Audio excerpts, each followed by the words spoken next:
Imagine this, it's 2030 in India and streets are quiet, smoke free और जो mostly cars हैं वो juice पे रन कर रही हैं इंस्टेड ऑफ पेट्रोल और any other fuel. Sounds amazing, right? But what if I told you that vision isn't as clear cut as you think?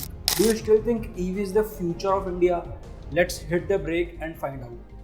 In the next 20 minutes, we are charging into the electric vehicle revolution in India. But trust me, it got a twist that you won't see coming. We have a YouTube channel called Motor Pundit. तो उस channel के लिए हम काफ़ी सारे ऐसे लोगों से मिलते हैं जो कि ईवी कार पे स्विच कर चुके हैं अपनी पेट्रोल और डीजल कार को छोड़ के, और वो हमें कुछ ऐसे फैक्ट्स बताते हैं ईवी कार को लेके जिनको सुन के आप भी हैरान हो जाओगे.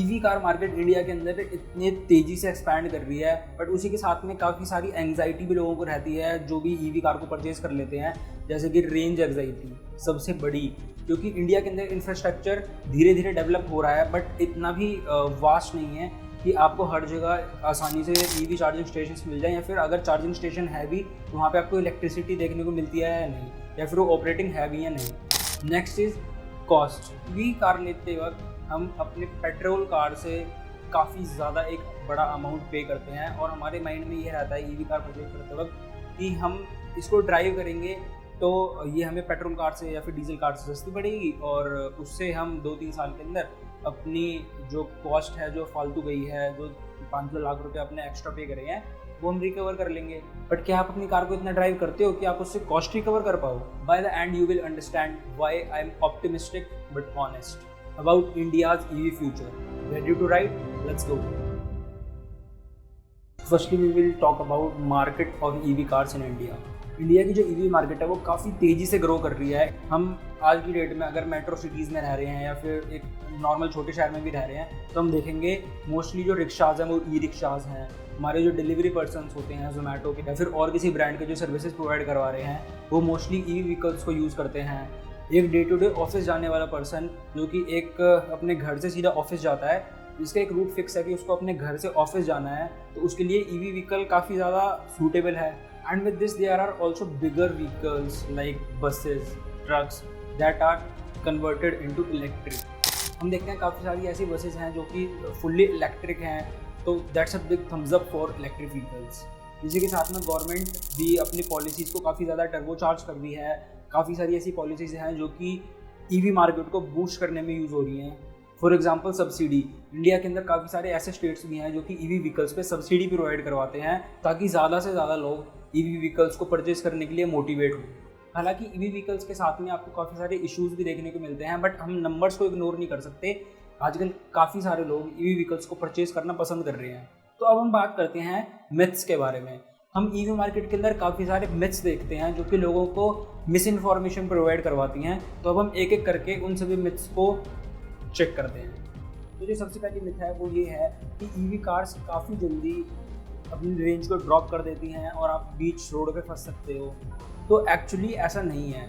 तो जो मोस्टली ईवी व्हीकल्स हैं वो आपको 100 से लेकर 200 किलोमीटर तक की रेंज प्रोवाइड करवाते हैं. हालांकि कुछ ऐसी बड़ी लग्जरी ब्रांड्स में जो आपको 300 किलोमीटर प्लस तक की रेंज देते हैं, तो आप उसी हिसाब से अपनी जर्नी को प्रॉपर प्लान कर सकते हो. इसी के साथ में जो हमारा चार्जिंग स्टेशन नेटवर्क है वो काफ़ी ज़्यादा बड़ा होता जा रहा है. अप्रॉक्सीमेटली आज की डेट पे इंडिया के अंदर 25,800 के आसपास में चार्जिंग स्टेशंस हैं. इंडियन ब्रांड्स जो ईवी कार लॉन्च कर रही हैं उसमें काफ़ी सारी ऐसी कार्स हैं जो कि 175 किलोवाट तक की चार्जिंग सपोर्ट करते हैं, और ऐसे कुछ चार्जिंग स्टेशंस भी हैं जो कि 200 किलोवाट तक की आपको चार्जिंग प्रोवाइड करवाते हैं. तो इससे आपकी जो चार्जिंग स्पीड है वो काफ़ी ज़्यादा इंक्रीज़ हो जाती है.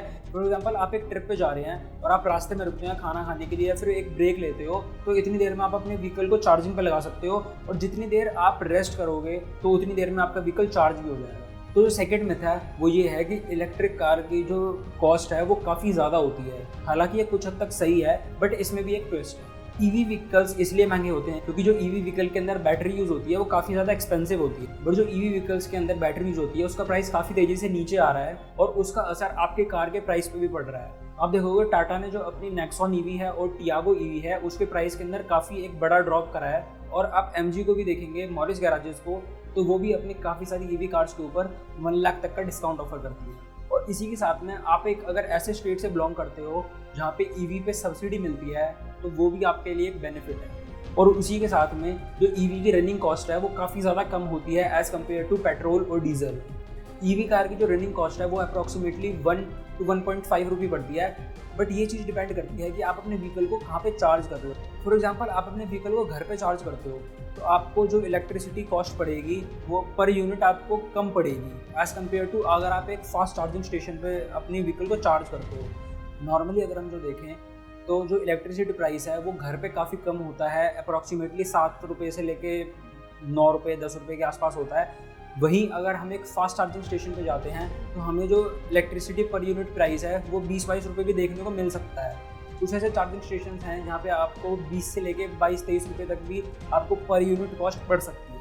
तो ईवी कार्स लेने के बाद में वो टोटली आप पे डिपेंड करता है कि आप अपने व्हीकल से कितनी अच्छी एवरेज निकाल पाते हो, आप अपने व्हीकल को कितने अच्छे से मैनेज कर पाते हो कि आप उसे घर से ही चार्ज करके निकलो, आपको कहीं बाहर से चार्ज ना करना पड़े ताकि आपको जो इलेक्ट्रिसिटी पर यूनिट कॉस्ट है वो कम पड़े। So the next myth is batteries die fast and harm the environment. Mostly जो ईवी बैटरीज हैं वो 8 से 10 साल या फिर उससे ज़्यादा भी चल सकती है, जिसमें आपको एक मेजर कैपेसिटी लॉस देखने को नहीं मिलता है। और उसके बाद में ईवी बैटरी रिसाइकल भी हो सकती है, जिसके बाद में उसकी चार्जिंग कैपेसिटी को इंक्रीज़ करके उसके सेल्स को चेंज करके उसको वापस यूज़ करा जा सकता है।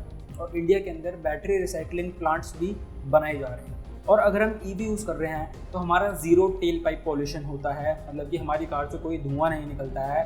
तो ये एक अच्छी चीज़ हो सकती है मेट्रो सिटीज़ के लिए, जैसे कि दिल्ली और मुंबई, जहाँ पे पॉल्यूशन लेवल काफ़ी ज़्यादा पीक पे रहता है। तो इसे परफेक्ट तो नहीं कहेंगे, बट ये पेट्रोल और डीजल कार से काफ़ी ज़्यादा सही है। So tell me which myth surprise you most? Drop your questions in the comment section and hit the subscribe button. So इन सब चीज़ों को देखने के बाद में मेन क्वेश्चन है कि क्या ईवीज़ इंडिया का फ्यूचर है?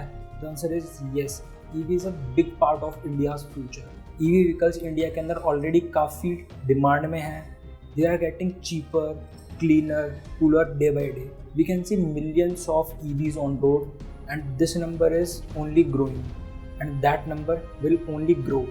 But remember a twist, the future might not be 100% EV but EV and way beyond.